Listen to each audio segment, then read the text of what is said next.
तो साथियों, हम बात कर रहे हैं जलवायु के बारे में। तो होता क्या है कि किसी स्थान पर 30 वर्ष या इससे अधिक समय तक का जो मौसम का औसत स्थिति रहता है उसे जलवायु कहते हैं। या ऐसे कहें कि जलवायु किसी स्थान की सामान्य मौसमी दशा को लंबे समय तक बताता है, न कि दैनिक या साप्ताहिक मौसम को। सामान्यतः ये 30 या 35 वर्ष तक के मौसमी दशा के बारे में बताता है। जबकि अगर हम मौसम की बात करें तो मौसम क्या है, किसी विशिष्ट समय और स्थान पर वायुमंडलीय स्थिति के बारे में बताता है। जैसे अभी क्या है, वर्तमान की अगर हम बात करें तो धूप है और कुछ देर बाद बारिश होगी, तो यह मौसम है।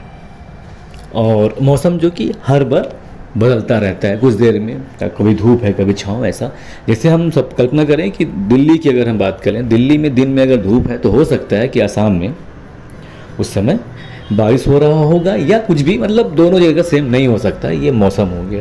लेकिन हम बात कर रहे हैं जलवायु की। जलवायु जो है ये 30 या उससे अधिक समय तक मौसम की औसत स्थिति को जलवायु कहते हैं।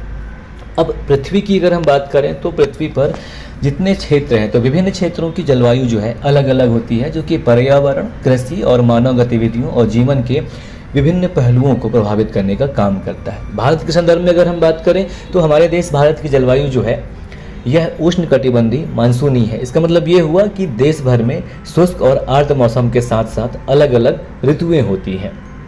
और भारत में जो मानसून का प्रभाव है यह हमारे देश के जलवायु को भी प्रभावित करता है। अब इसी हिसाब से हमारे देश में जो खान पान, रहन सहन में जो विविधता है उसका एक ये वजह ये भी है मानसून, मतलब जो जलवायु यहाँ की। और अब मानसून की बात कर लें कि मानसून क्या है, तो यह एक मौसमी हवा है या मौसमी हवा प्रणाली है जो कि भारत समेत विश्व के कई देशों में जो वर्षा होती है उसके लिए जिम्मेदार है।